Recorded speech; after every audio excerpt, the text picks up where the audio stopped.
Okay, welcome everyone um, to the webinar Exploring Body Language in Non-Monogamous Relationships.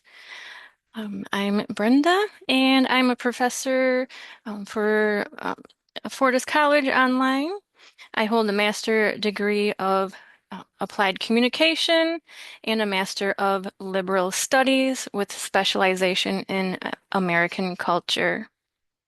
My interest lies in exploring the ways in which societal dynamics shape our views of ourselves and others and events in our community. I'm currently working on presentations that help others, and it's important to note that I am not a therapist, and I just bring my personal perspective as a communications major into my inquiries, and I am an advocate for freedom of choice. So, due to the still somewhat controversial nature of the topic, feel free to change your name or be anonymous. We will want to have a safe space for discussion, and we will use the chat. So, keep that on hand because I will take polls and we'll do a few waterfalls throughout. And this will conclude by 6:30. So I'll go through quickly enough.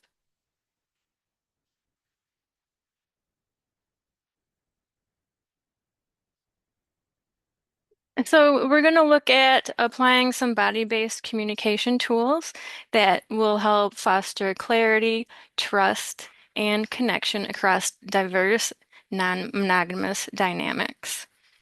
Um, so I want to look at some somatic communication in CNM or the consensual non-monogamy, explore neuroception in multi-partner spaces, practice or give you tools to practice listening, reflecting, and tracking energy, applying a conflict regulation ritual, and being able to visualize and respect nonverbal boundaries.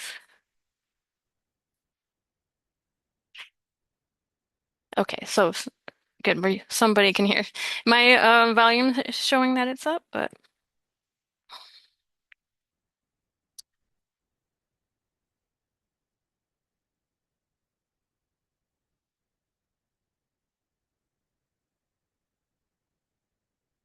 so we want to be able to identify some stress and safety cues in group settings, learn some conflict repair for triads, techniques to support collective emotional balance, and improve communication without over relying on verbal processes. So for our um, first icebreaker, Uh, think of one word you associate with group conversations in CNM. So think of a word that you would describe your group conversations and go ahead and waterfall that in the chat. In CNM, it's not just what we say, it's how our bodies signal trust, stress, or avoidance that often leads the conversation.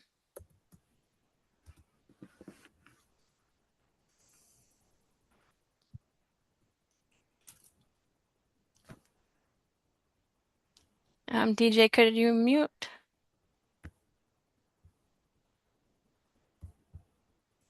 CNM is consensual non-monogamy.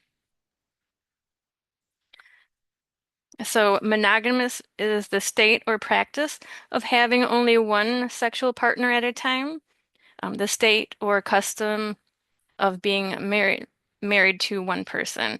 And non-monogamous is not of or relating to or practicing monogamy. So that's usually having some sort of relationship with more than one person, and everybody is informed and involved with that decision. So are there any words that come to mind? Write it in the chat if there's a word that you might associate with group conversations.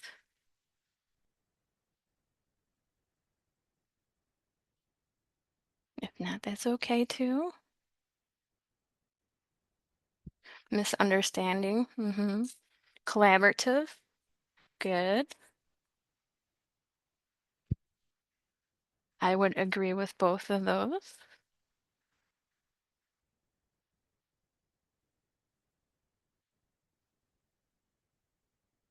So in our relationships, we're not just managing emotions, we're navigating multiple nervous systems at once. Good. We have envy, risk. Absolutely. So we want to think about like have a time where you've walked into a room or a date and the vibe just felt off before anyone even said anything. So those are some somatic cues. You're picking up information without anything being said verbally. So we want to look at how we can um, co-regulate. So it is important based on how we subconsciously detect safety information.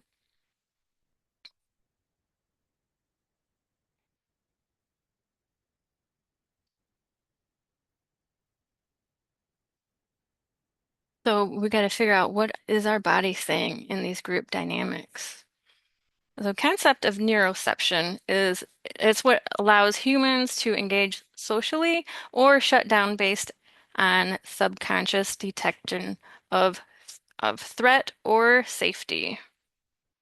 So I'm going to go through some common steps in a somatic check-in. So I'm going to walk through this nice and slowly so that you can kind of maybe in the moment practice this on yourself. So the first thing you want to do is pause and find some stillness, whether you're sitting or standing comfortably, and just breathe and take in the moment. So you're just going to pause, bring yourself to the present. And then secondly, you want to scan your body.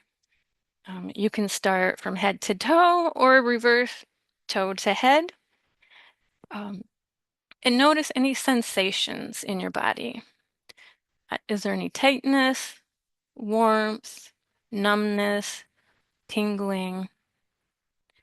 Just notice what you're feeling in your body.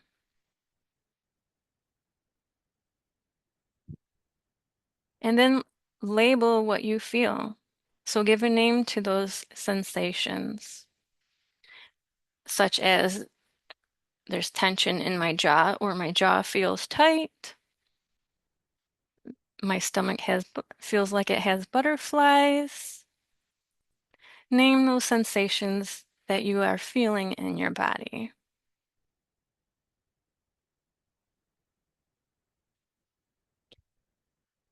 And then notice the emotions. So ask yourself internally, what emotion is this sensation tied to? Is it anxiousness? Is it grief? You could be calm. Uh, you could be excited. What kind of emotion is tied to that sensation that you named? And after doing so, just breathe and acknowledge.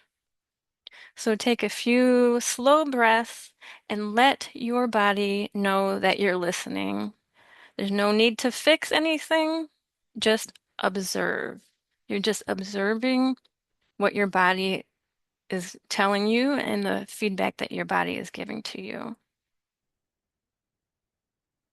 And then if you want to, at the end, you can what is called move or express. You can stretch, shake, You can place your hand over your heart as a way to comfort or acknowledge what you find. So that is a way to scan your body.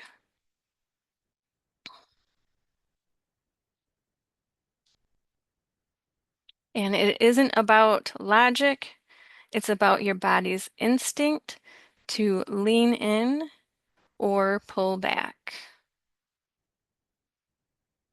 So just a mini practice. If you haven't already, you can close your eyes or soften your gaze, scan from head to toe, and feel what's present right now. How is your breath? Do you feel calm? Do you feel anxious?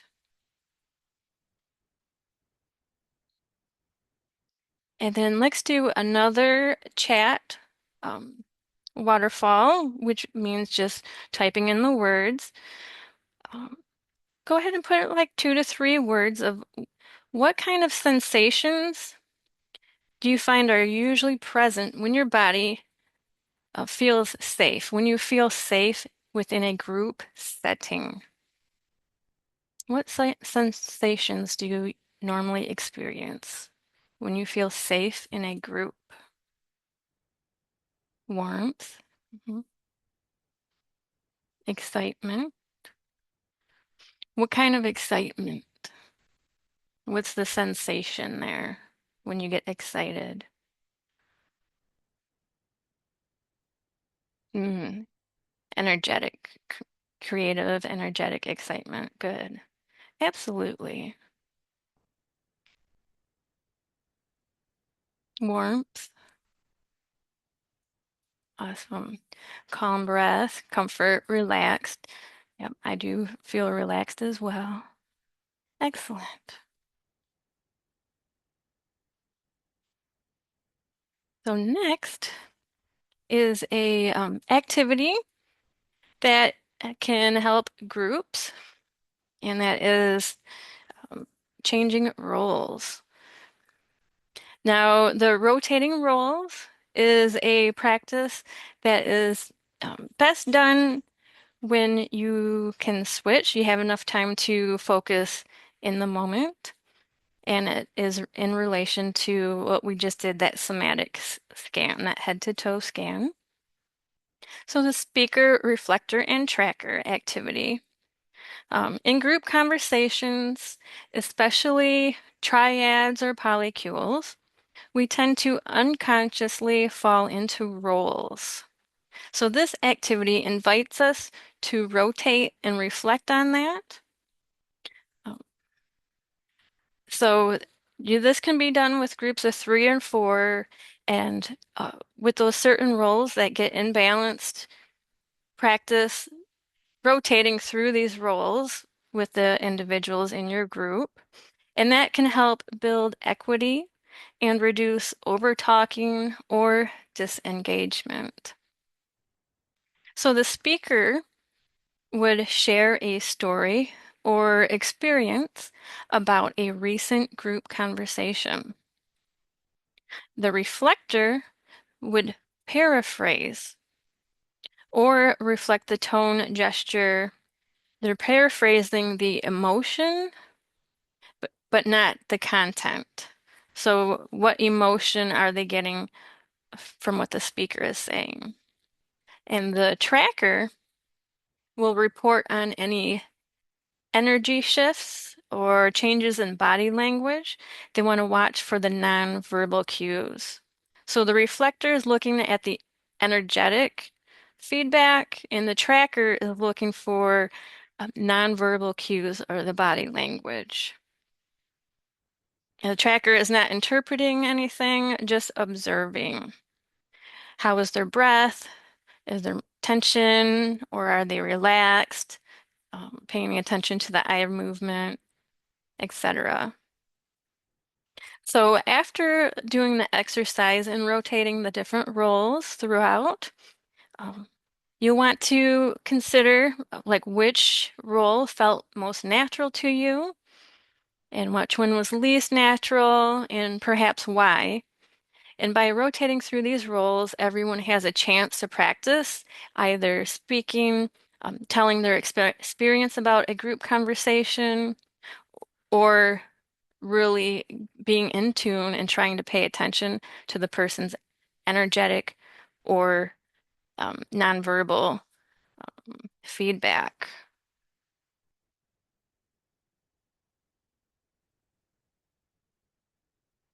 Okay, and the next one is a triangle reset. This is a ritual that can help as a somatic reset for group tension. The body holds conflict until we can help release it through relational rituals. So in this, the group conflicts often stem from again, a perceived imbalance, emotional alliances, or unspoken assumptions. And this tool I have shown right here is for triad.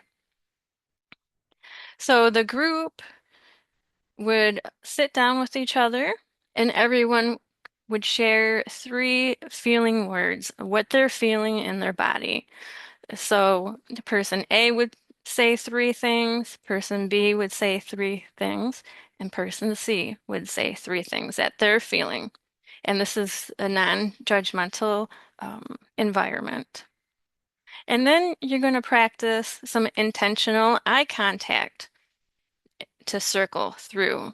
So A is going to glance over to person B and hold that eye contact for one or two breaths. And then B is going to look over to C and again hold the eye contact. And then C will gaze back over to A. And this helps to regulate that system. And then afterward, everyone names a value that they want to center on next, such as honesty, um, openness. So a positive value that they would like to focus on. This shifts the focus on from problem solving to presence so that it helps everyone just to be in the moment and be more relaxed.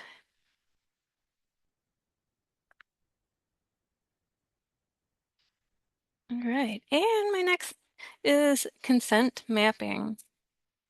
And I do have this worksheet available if anyone wants it. You can email me. I'm not sure if Zoom had collected any emails or not, but I will give you my email at the end and I'll be happy to send this to you. So consent isn't just verbal. It's also energetic, spatial, and somatic. And also keep in mind that boundaries can change over time.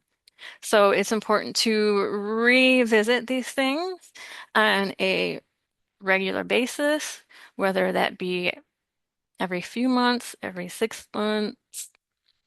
Um, so this is considering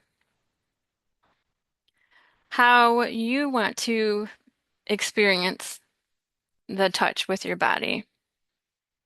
33% of consensual non-monogamy individuals report more discomfort with unclear body language than with verbal miscommunications.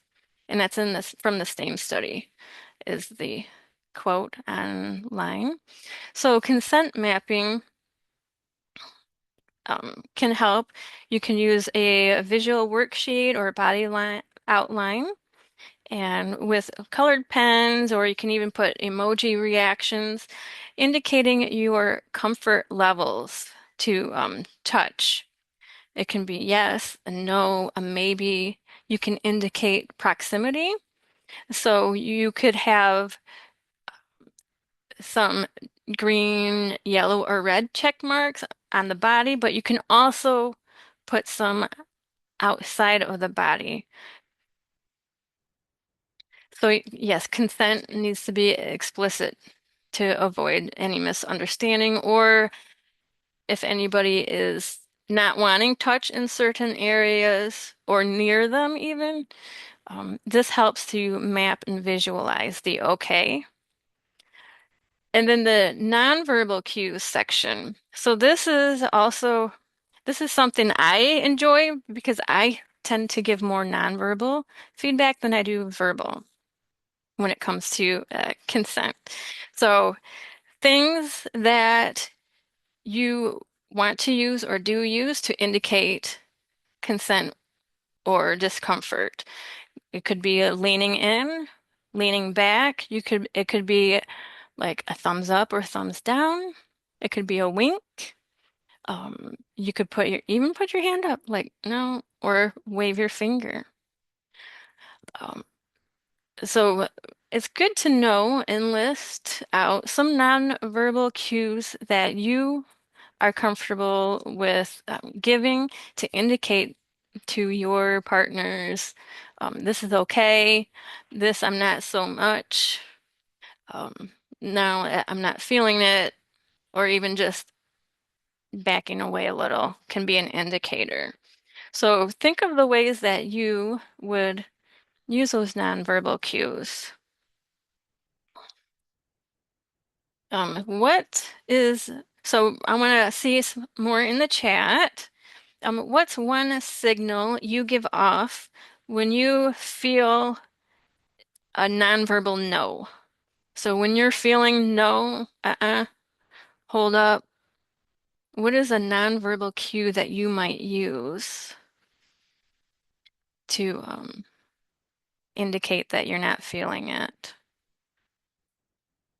Turning away? Good. Shaking the head.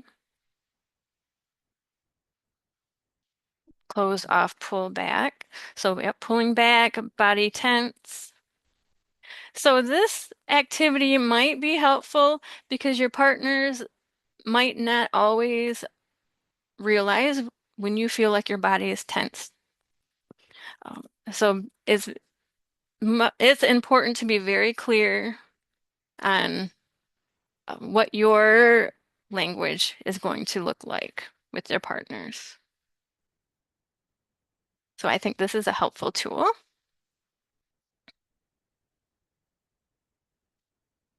And we'll go on to group co-regulation. Co-regulation is about syncing our nervous systems and not fixing each other. So some things that you might do, um, and I think would help for a lot of groups, is shared breath. So you would share some deep breathing, 3 inhales and 3 exhales together. I suggest starting out with a 4 count inhale, 1, 2, 3, 4, and then a 4 count exhale, 5, 6, 7, 8.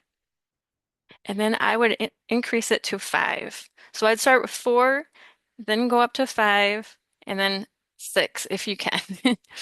But by doing this as a group together, that can help also regulate your system.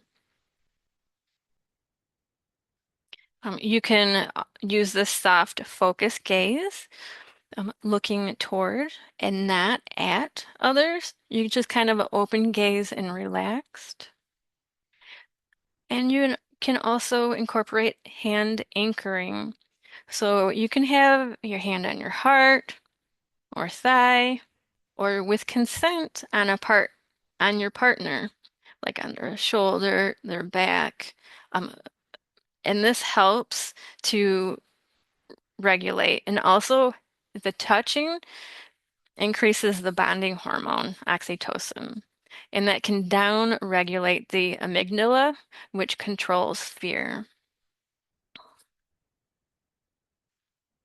So I personally would try out the hand anchoring, whether it's on only yourself or if everyone is involved, and then the shared breath. You can also try a group grounding phrase. For example, we're here together, no rush. And these are some things that you can use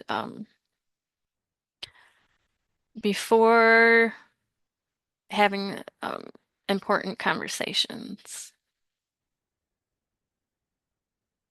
So some key takeaways. Um, we touched a little on how attuned listening and visual safety cues regulate group nervous systems. How tracking physiological cues um, can help with emotional regulation, and that nonverbal feedback loops can regulate emotion more effectively than verbal processing alone.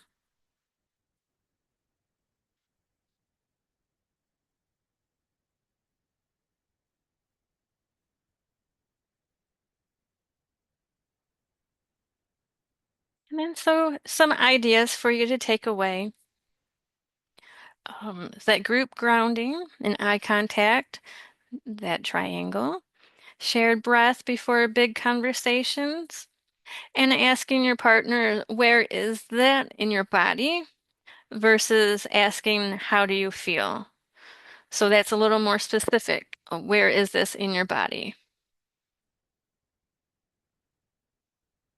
And think about what's one small uh, somatic habit you might bring into your next group hangout, shared date, or check-in.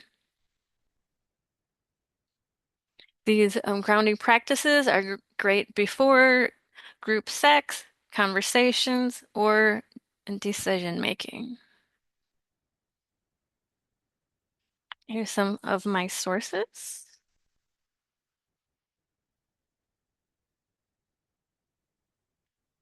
And my LinkedIn and email, I can share that worksheet with you. And if you would like the PowerPoint, I have that on PDF as well. Does anybody have any last minute comments or questions? We've got 2 minutes. I'd like to thank everyone for coming today. Hopefully you've um, gotten a few things or a few tips that you can take away. What other workshops will I do next? That's a good question. What type of things would you be interested in? I did a presentation on mass media for the Week of Visibility last year. And then I did this one. It's not something I've been doing on an ongoing basis. Okay, how to negotiate agreements. Oh, that'd be excellent. And that's right up my alley too with the communication. Your advice to ask, where do you feel that instead of where to, yes, okay, good. I find that really helpful too, the where do you feel that instead of what are you feeling? Excellent. I thank you guys for coming. So I will consider doing the negotiating agreements and if I don't do that like as a right away thing, I will surely put that on my list to present for next year's Week of Visibility. Um, But you can connect with me on LinkedIn, and you can also email or follow me. I think you can follow that Eventbrite page as well. Thank you. You have a good day.